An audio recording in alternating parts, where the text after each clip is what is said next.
کہ نماز بیسیکلی ہے کیا چیز؟ اعوذ باللہ من الشیطان الرجیم، بسم اللہ الرحمن الرحیم۔ دیکھیں نماز کیا ہے؟ تو نماز اللہ تبارک و تعالیٰ کا تحفہ ہے جو اس نے نبی کریم صلی اللہ تعالیٰ علیہ وسلم کو عطا فرمایا اور آپ کے ذریعے آپ کی امت کو ملا۔ اللہ تبارک و تعالیٰ نے دیگر تمام عبادتیں نبی علیہ الصلوۃ والسلام کو زمین پہ عطا فرمائی، لیکن نماز وہ عبادت ہے جو آپ نے اپنے حبیب علیہ الصلوۃ والسلام کو عرش پہ بلایا اور عرش پہ بلا کر آپ کو یہ تحفہ عطا فرمایا۔ سبحان اللہ، تو اب یہ رب کریم کی جانب سے ایک عظیم تحفہ ہے جو بندے اور رب کے درمیان میں رابطے کا بہترین ذریعہ ہے۔ سبحان اللہ، اور نبی کریم صلی اللہ یعنی اس کی حقیقت یہ ہے جی کہ یہ اپنے رب سے رابطہ کرنے کا ذریعہ ہے، صحیح اور اس لیے بزرگوں میں یہ قول مشہور بھی ہے صحیح کہ الصلاۃ معراج المومنین، صحیح کہ نماز مومنین کی معراج ہے۔ صحیح ویسے لوگ حدیث کہتے ہیں لیکن حدیث میں اس کا حوالہ نہیں ملا، لیکن قول مشہور ہے اور یہ بات صحیح ہے، اور بے شک دیگر حدیث طیبہ سے ثابت ہے کہ بندہ نماز میں اپنے رب سے ہم کلامی کرتا ہے، سبحان اس سے بات چیت کرتا ہے، اور اس کی انشاءاللہ کچھ ڈیٹیل موقع ملا تو وہ بھی بیان کریں گے۔ ضرور باقی اس کی اہمیت کا جہاں تک تعلق ہے تو یوں سمجھ لیجیے کہ قرآن مجید فرقان حمید جو اللہ تبارک و تعالیٰ کا ابدی کلام ہے اور ازلی کلام ہے، اس میں لگ و بیش کم و بیش تقریباً جو ہے 750 مرتبہ نماز کا ذکر آیا ہے۔ اللہ تو اس سے اس کی اہمیت کا اندازہ کر سکتے ہیں۔ اور پھر قرآن مجید فرقان حمید کی سورت مبارکہ پہلی سورہ بقرہ جو ہے، اس میں آپ دیکھ لیجئے کہ پہلے ہی صفحے پہ سورہ بقرہ میں اللہ تبارک و تعالیٰ نے جو ایمان والوں کی علامتیں بیان فرمائے، اس میں فرمایا کہ الذین یؤمنون بالغیب ویقیمون الصلاۃ، کہ وہ لوگ جو غیب پہ ایمان لاتے ہیں اور نماز قائم کرتے ہیں۔ اللہ اکبر، پھر اسی سورہ بقرہ کے اندر کتنی متعدد بار اللہ تبارک و تعالیٰ نے نماز کا ذکر فرمایا کہ وَأَقِیمُوا الصَّلَاةَ وَآتُوا الزَّکَاةَ وَارْکَعُوا مَعَ الرَّاکعِینَ، کہ نماز کو قائم کرو اور رکوع کرنے والے کے ساتھ رکوع کرو، یعنی جماعت کا بھی حکم دیا۔ سبحان اللہ، اسی طرح یہ بھی فرمایا اسی میں یہ پانچویں رکوع میں فرمایا، پانچویں رکوع میں فرمایا کہ اِنَّهَا لَکَبِیرَةٌ إِلَّا عَلَى الْخَاشِعِینَ، اللہ کہ نماز بہت بھاری ہے لوگوں پہ مگر وہ جو ان پر نہیں جو اللہ کی خشیت رکھتے ہیں، خوف رکھتے ہیں، تو ان پہ بھاری نہیں ہے۔ سبحان اللہ، تو اس کی بڑی اہمیت ہے، اور حقیقت یہ ہے کہ مسلمانوں کی اکثریت اس عظیم عبادت کی اہمیت سے بے خبر ہے۔ یعنی وہ کہتے تو ہیں فرض ہے، جی ہاں، لیکن فرض ہونے کے ساتھ ساتھ جو اس کی اہمیت آئی ہے، تو میں سمجھتا ہوں کہ مسلمانوں کے تمام مسائل کا حل نماز میں ہے۔ صحیح نماز مسلمانوں کا سیاسی معاملہ ہو، چاہے اخلاقی معاملہ ہو، چاہے اکنامیکل معاملات ہو، روزگار کے معاملات ہو، وہ سب کے سب نماز سے متعلق ہیں۔ بندہ اپنی نماز میں پنکچوئل ہو جائے تو اس کے سارے معاملات حل ہو جاتے ہیں۔ سال ہو جاتا، لوگ اپنے معاملات کو حل کرنے کے لیے دوڑتے ہیں، پھرتے ہیں، بھاگتے ہیں، در در کی ٹھوکریں کھاتے ہیں، ہر ایک کے سامنے جو ہے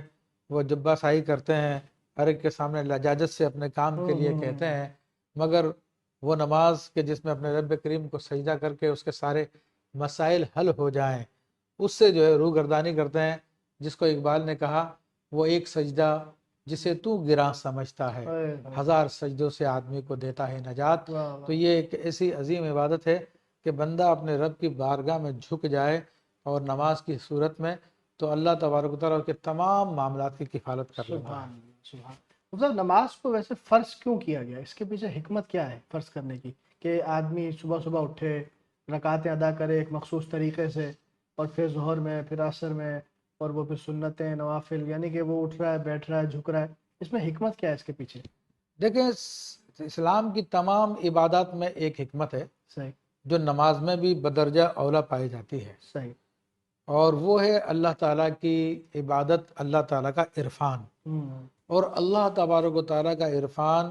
یہ جو 5 فرائض ہے مسلمانوں کے اوپر، اسلام کے 5 ستون ہیں، ان کے بغیر ہو نہیں سکتا، اور ان میں سب سے اہم نماز ہے۔ اسی لیے نماز کا قائم کرنے کا سبب اللہ تبارک و تعالیٰ نے جو بیان فرمایا، وہ ارشاد فرمایا کہ اقم الصلاۃ لذکری، کہ تو میری یاد کے لیے نماز قائم کر، اللہ اللہ، کیونکہ اللہ تعالیٰ کی معرفت اس کی یاد کے بغیر نہیں ہوتی ہے۔ اس کے ذکر کے بغیر نہیں ہوتی ہے، اور ذکر کی سب سے اعلیٰ صورت وہ نماز ہے۔ تو اسی کے پیش نظر، اس کی اہمیت کے پیش نظر حدیث میں اس کے ادا کرنے کی بڑی فضیلتیں آئیں، اس کو نہ ادا کرنے کی وجہ سے اس پر بڑی شدید وعیدیں آئیں، اور حتیٰ کہ فقہائے اسلام نے اپنی کتب میں لکھا، فقہ کی کتابوں میں لکھا کہ حاکم وقت کو یہ اختیار ہے کہ بے نمازی کو وہ قتل کر سکتا ہے۔ اللہ اکبر، اتنی سخت وعید ہے۔ اتنی سخت وعید، اور یہاں تک لکھا کہ اگر بیوی بے نمازی ہو تو اس کو طلاق دے سکتا ہے۔ اوئے ہوئے، تو یہ اس کی اہمیت سے ہم لوگ واقف نہیں ہیں۔ اللہ، یعنی کہ یہ تو ہم بالکل ایک نارمل چیز سمجھتے ہیں، پڑھ لی تو پڑھ لی، نہیں پڑھی تو نہیں پڑھی، اللہ تعالیٰ ہمیں معاف فرمائے۔ نماز میں سستی کا سبب کیا ہو سکتا ہے؟ جیسے اب پتہ تو سب کو فرض ہے، لیکن فجر میں نہیں اٹھتے، بعض لوگ کہتے ہیں جی میں تو 4 وقت کی پڑھتا ہوں، کوئی کہتا ہے جی میں تو 3 وقت کی پڑھتا ہوں، اس کی کیا وجہ ہو سکتی ہے؟ دیکھیں، اس کی وجہ تو ایک تو شیطان ہے، پھر خود انسان کا نفس ہے، اور یہ دو چیزیں مل کے جو انسان میں سستی پیدا کرتی ہیں۔ اور اس کا اصل سبب، یعنی یہ دو سبب تو یوں سمجھ لیجئے یہ دو محرکات ہیں، اور اس کا اصل سبب یہ ہے کہ انسان جب کسی چیز کی اہمیت سے واقف نہیں ہوتا تو اس پر پوری توجہ نہیں کرتا، اور اکثر میں ذکر کیا کہ اکثر مسلمان اس کی اہمیت سے واقف ہی نہیں ہے۔ اب دیکھیے، اگر میں کسی شخص سے کہوں کہ بھائی آپ روزانہ جو ہے 5 مرتبہ میرے یہاں پر آپ 5 منٹ کے لیے آ جائے کریں، صحیح، تو میں آپ کے سارے گھر کا خرچہ اٹھا لوں گا، اللہ، اور آپ کے سارے کاموں کو بنا دوں گا، آپ کی ساری مرادوں کو پورا کر دوں گا، آپ کی مشکلوں کا حل کر دوں گا، اور آپ سمجھتے بھی ہیں کہ یعنی جو مجھ سے وعدہ کر رہا ہے پورا اس ہوگا، میں اتنی طاقت ہے کہ یہ سارے کام کر صحیح سکتا ہے، صحیح، تو میں سمجھتا ہوں کہ دنیا کا کوئی بیوقوف آدمی ہوگا جو اس بات پہ عمل نہ کرے کہ بیٹھے بٹھائے اس کے سارے کام سارے بن رہے ہیں۔ کام ہو جائیں گے، تو آج دنیا کا جو سب سے بڑا مسئلہ ہے وہ معاش کا مسئلہ ہے۔ صحیح بات، ہر ایک روزگار کے لیے پریشان ہے۔ ہوا، ہم لوگ بھی بیٹھے ہوں تو اکثر لوگ آ کے یہی کہتے ہیں کہ کوئی وظیفہ بتا دو روزگار کہ نہیں چل رہا، روزگار چل جائے ایسا ہے، ہمارا۔ ایسا ہے، اچھا، یوٹیوب پہ سوشل میڈیا پر لوگوں نے لوگوں کی اس نفسیات کو دیکھا ہوا، تو ہر وظیفے کے اوپر ایسی وہ ہیڈنگ ڈالتے ہیں، تھمب نیل ڈالتے ہیں، ہاں، بس یہ وظیفہ کر دو ایک رات میں دولت مند ہو جاؤ گے، بس یہ وظیفہ کر دو کہ آپ کی نسلیں بیٹھ کر کھاتی رہیں گی، راتوں رات کروڑ پتی راتوں بننے کا رات مسئلہ، کروڑ پتی ہو جائیں گے۔ تو وہ بھی لوگوں کی نفسیات کو جانتے ہیں۔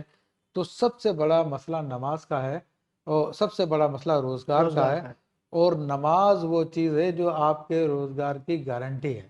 آپ کے رزق کی گارنٹی ہے۔ اللہ تبارک و تعالیٰ نے قرآن مجید میں متعدد مقامات پہ اس حقیقت کو بیان فرمایا، اور ایک مقام پر فرماتا ہے وَأْمُرْ أَهْلَكَ بِالصَّلَاةِ، کہ تم اپنے گھر والوں کو نماز کا حکم دو۔ لا نسألک رزقا، ہم تجھ سے رزق کا سوال نہیں کرتے، یعنی نماز کو اللہ تعالیٰ نے رزق کے ساتھ جوڑا ہے، اور پھر فرمایا کہ نرزقکم، ہم تمہیں رزق دیں گے، نرزقک کا تجھے ہم رزق دیں گے، تیرے سب بچوں کو رزق دیں گے، سب کو رزق دیں گے۔ تو علماء نے خاص طور پہ ہمارے سلسلے کے بڑے بزرگ حضرت شیخ احمد بن عطا اللہ اسکندری رحمۃ اللہ تعالیٰ علیہ کی کتاب ہے جس کا نام ہے اسقاط التنویر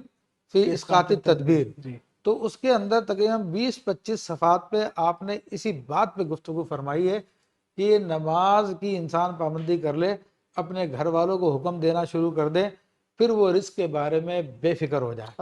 اللہ تبارک و تعالیٰ اس کو رزق دے گا، کیونکہ یہ اس کا وعدہ ہے۔ جو کہتا ہے ہم تجھ سے رزق کا سوال نہیں کر رہے کہ تو اپنا رزق کما کے لیا، ہم تجھے رزق دیں گے، تو صرف کس بات پہ دیں گے کہ خود نماز پڑھے، اپنے گھر والوں کو نماز پڑھنے کا حکم دے۔ تو اسی میں ہم سب سے زیادہ سستی کرتے ہیں، بلکہ سستی کا اور غفلت کا یہ عالم ہے کہ ہمارا بچہ اگر کسی دن اسکول کی چھٹی کر لے تو اس میں ناراض ہو جاتے ہیں، ٹیوشن کی چھٹی کر لے اس پہ سخت ناراض ہو جاتے ہیں، مارتے بھی ہیں، پیٹتے بھی ہیں، اور کہتے ہیں کہ تو اپنا مستقبل خراب کر رہا ہے۔ لیکن وہ نمازوں میں سستی کر جائے، ارے بچہ ہے آستے آستے سیکھ جائے ہو گا، سمجھ جائے گا، کر لے گا، پھر یہ ہو جائے گا، وہ ہو جائے گا۔ حالانکہ جس بات کو اللہ تعالیٰ رزق کا ضامن قرار دے رہا ہے اس چیز کو، اس میں ہم ایسے غافل ہیں کہ اس کو سمجھ نہیں رہے، اور اپنی ترکیبوں پہ اتنا بھروسہ ہے کہ ہمارا بچے نے ڈگری حاصل کر لی تو جناب یہ زمانے کا رئیس ہو جائے گا، یہ جناب سب خود ہی اپنا کھا لے گا، کما لے گا، پی لے گا۔ حالانکہ یہ بالکل غلط سوچ ہے۔ ہمیں اللہ تعالیٰ کے فرمان پہ عمل کرنا چاہیے، اس کے حبیب صلی اللہ علیہ وسلم کے فرامین پہ عمل کرنا چاہیے، تو ہمارے اس نماز کی وجہ سے سارے کام بن جائیں گے۔ اور حدیث شریف میں آتا ہے